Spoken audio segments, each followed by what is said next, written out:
La première des choses quand on veut aimer sa vie, quand on veut pas avoir le sentiment de vivre à côté de ses aspirations, de ses valeurs, c'est de se rappeler une chose. La recherche démontre que nous vivons en moyenne 30 000 matins. Vous avez 30 000 matins depuis votre naissance à vivre. 30 000 matins, pas 2 millions, 30 000.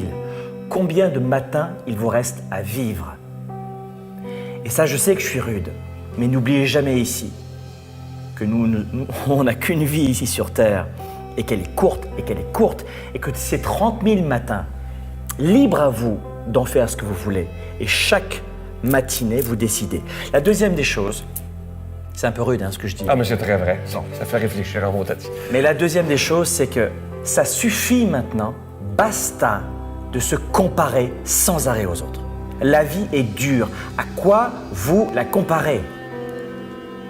Cessez de vous comparer au voisin. Le voisin, l'herbe est plus verte chez le voisin.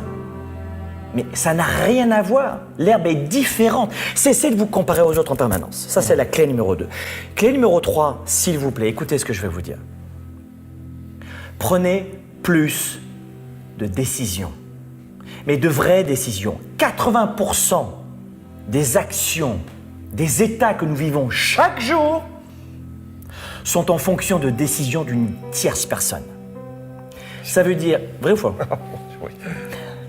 C'est-à-dire que si vous voulez augmenter votre degré de bonheur, il va falloir augmenter votre degré de prise de décision. Je ne sais pas qui vous êtes et je ne sais pas si c'est vous dans le couple qui portez plus de choses sur les épaules ou pas. Mon point n'est pas là.